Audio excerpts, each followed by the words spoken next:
Where there's a classic American story of immigrant success, there's often a difficult story of survival. If success means a happy future in America, it can also mean resolving what happened before, confronting pain and brutality, but also celebrating human connections and the indestructible value of a culture. That's the story by an immigrant from Laos who made part of his journey to a new life when he lived in Brighton. The book is called Mother Told Me to Follow the Sun. We'd like to welcome the author, Boun Sandraow. Thank you very much for being with us, Boun. Thank you, sir. Thank you, Chris. Boun, I know some of our viewers have some sense of where Laos is in Southeast Asia, but be a little bit more specific about the place and when you were growing up. What was going on in Laos at the time? Sure. My name is Boun Sandraow. I came from Laos. Laos is small landlocked country in Southeast Asia. It's right in the middle of those so-called Indochina, Vietnam, Cambodia, Thailand, Myanmar, and then China. We were locked right in the middle.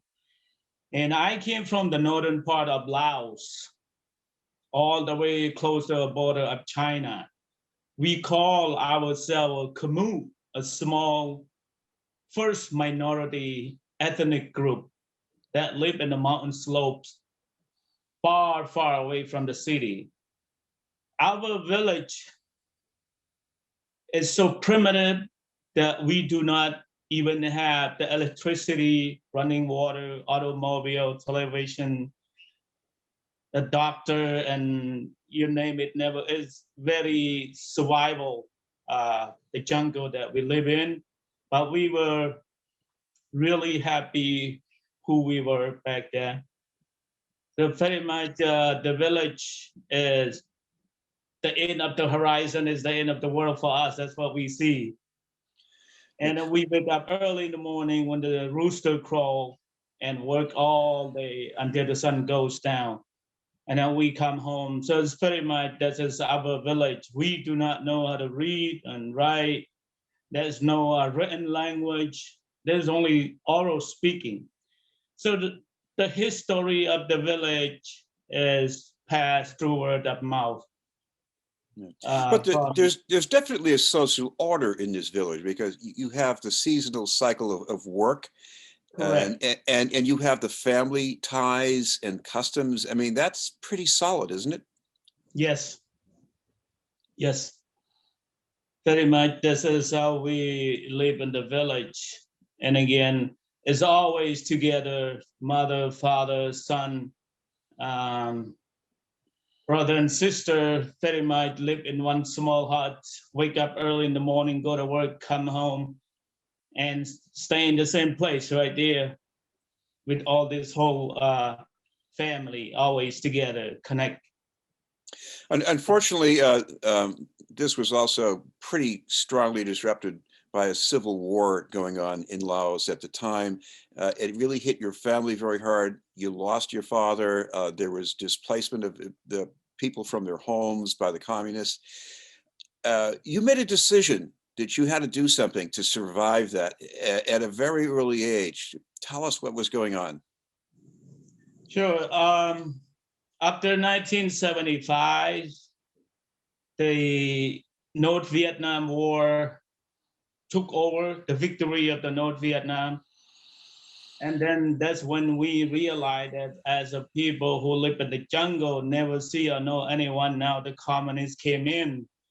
They took over, and then they trying to organize, trying to take all the mountain people down to the lower land. But most of people do not really think that it's a good thing, and then they resist and they fight against the communists.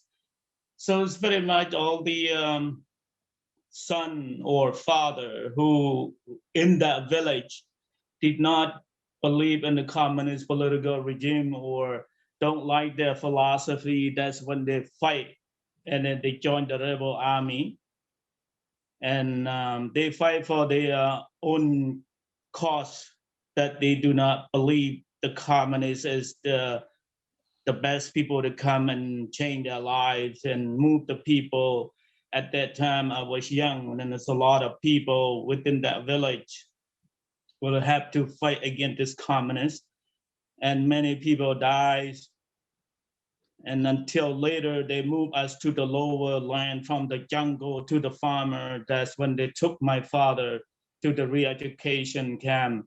As pretty much my father's the retire of the Royal Lao Army, but he smuggling food to his nephew many times. They found out that he did not obey the rule and not like the communist political system.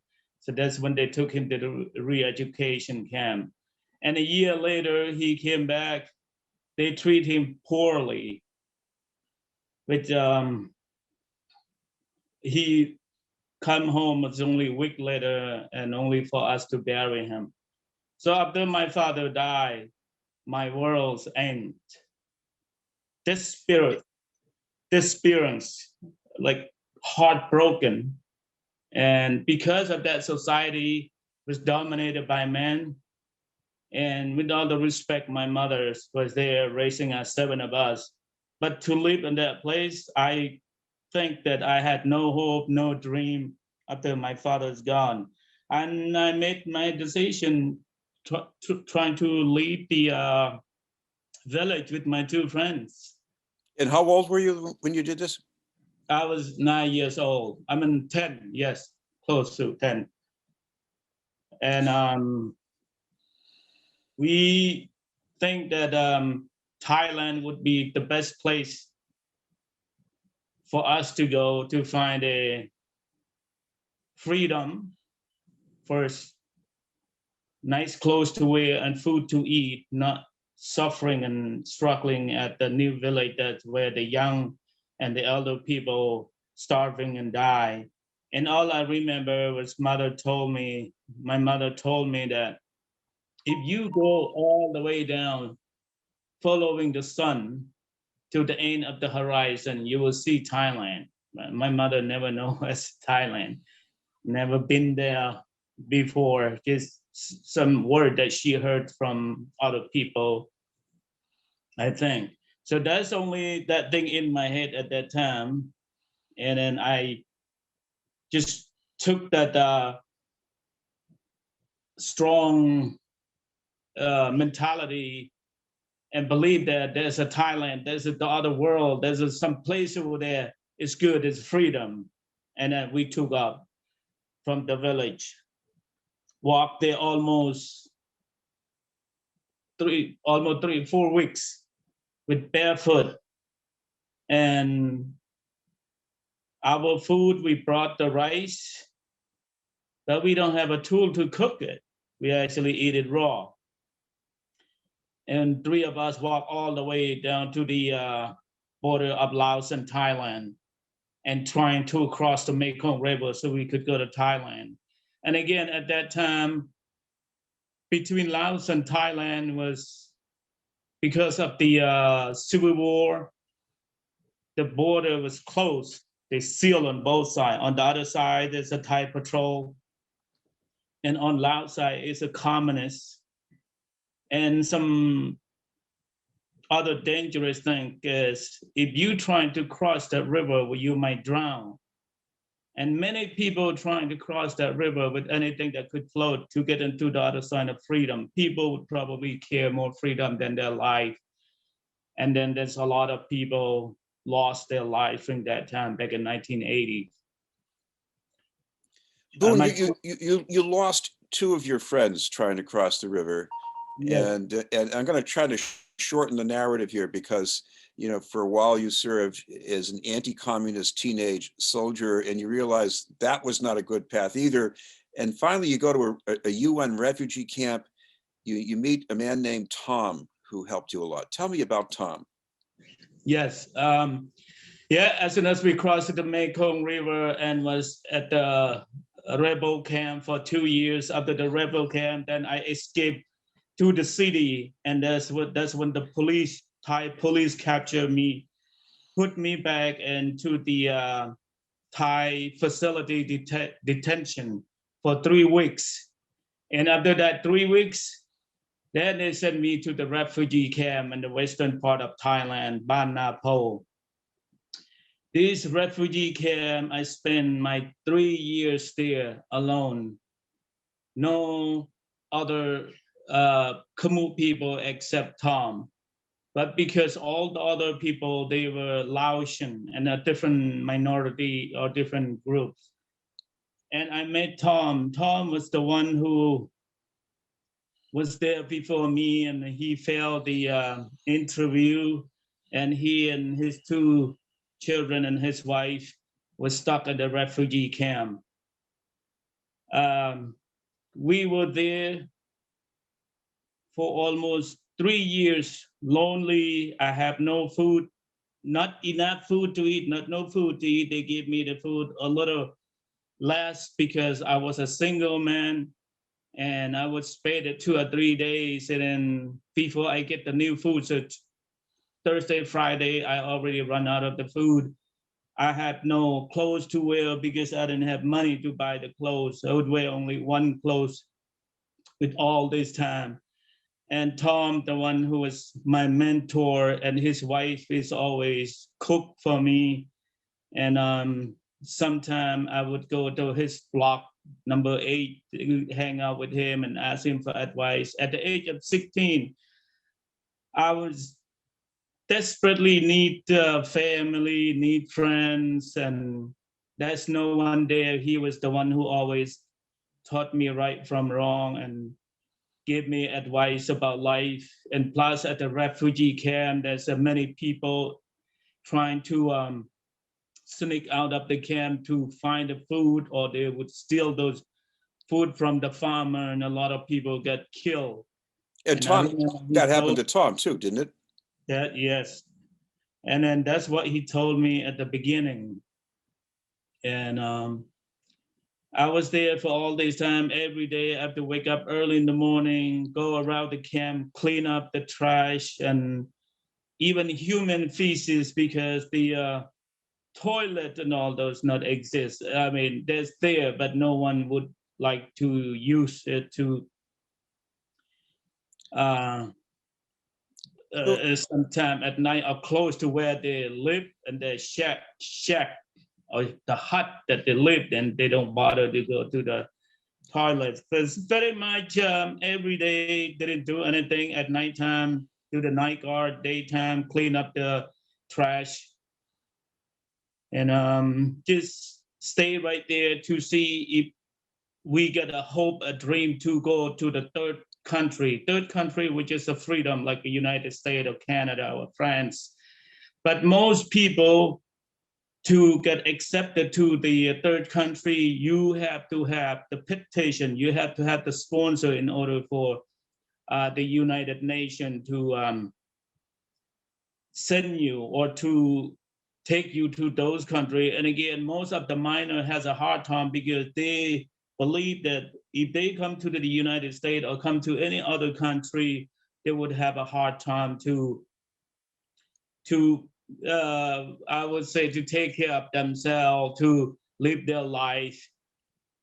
And I want to ask you what it was like when you got to the United States, because we say it's freedom, but there were these days you were living in Brighton with Uncle Mon. You were working at this Thai restaurant in Kenmore Square. You're going crazy, washing dishes, cleaning shrimp, and then you had to get up and go to school. I mean, weren't there some days when you say, I just can't take this anymore?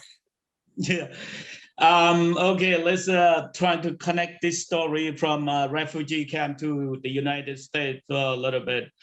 After the 3 years at the refugee camp, I was fortunate enough to migrate to the United States. I was sponsored by the USCC, the United Catholic Charity. They are the one who sponsor all this minor. They came to the United States, and then they pay us to foster family, or they put us with the other family who knows how to take care of us and themselves.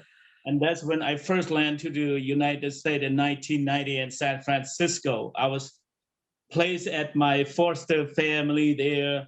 It's very hard, I know. Like you just mentioned it early, freedom. I want to reach my freedom. I want to live free and enjoy my life.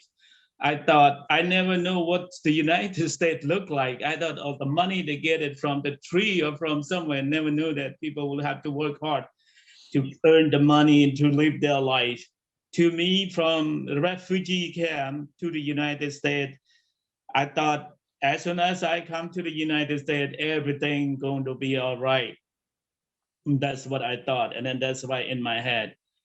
And unfortunately, it was not what I was thinking. I went to San Francisco, and my first week, first thing first, I had the orientation that would teach me how to open the door, lock the door, flush the toilet, or turn on the hot water, or turn off the cold water. Those are something new to me, never done, never seen, never experienced it before. And everything seemed to be exciting. Everything that I have seen when I first came, there get so many cars on the street, on the highway, many boats in the ocean, and airplane in the sky. This is something new. This is a truly paradise. That's what I thought to myself. And 6, 7 months later, they cut my welfare. Now I was forced to go to work. And this is when the time that I feel frustrated because I had a hard time to negotiate a transportation or to assimilate to the society. I had a difficult time because I did not know how to read and write. And every time, everywhere I go, I'll depend my friend. Until 2 or 3, after 7 or 8 months later, I feel I lost. Came to the United States. I thought this is the best place for me to start my new life and beginning everything, and then I was lost. And one day I went to the pool hall playing around with my friend, and we fight at the pool hall. With that incident, then my foster mother, she kicked me out from California and sent me to Massachusetts to Uncle Man, her friends. And then when I met Uncle Man first time back in 1998, that's when I sit back and trying to think, wow, I don't want to lose the life that my mother gave it to me. At the same time, now I'm in the United States. This is the place that I should work hard, should trying the best to live my life, because this is, the place that I don't have to worry about get killed, or don't worry about uh, anyone gonna come and chase me. But at the same time, as a young age, I did not know which direction to start and how to start it. But when I met Uncle Man, he's the one who gave me an advice. He said, you come to the United States, you have to work hard. Look at me. We live in one apartment, 7 of us, all the single men. And I was sleep on the closet. That's when I first came here. And that's when I turned around, trying to gain my confidence and saying, okay, I'm going to commit myself. I'm going to set my goal very high, commit myself very hard, and work on it relentlessly to see if I can finish the high school within 2 years. Well, Boun, And there are some great things that happened after that, thanks to Uncle Mon and one of your classmates at Brighton High, even getting a chance to go back and see your mother again. So yeah, we certainly recommend that people read this and understand why it was important for you to write this book. And so finally, one more time, the title of the book, Boun? yes, mother told me to follow the sun. It's from the mountain of Laos to a free world. I have the book right here, and this is the book that I, again, as soon as I finished the high school 2 years, went to college 4 years, and graduated with a degree in political science and minor in psychology. That's back in 1997. Good news. And Thank you very much for bringing us up to date on that, Boun. Again, thank you very much for taking the time to be with us. thank you, sir. Thank you, Chris. Boun Sandraow. We'll have more news in just a moment.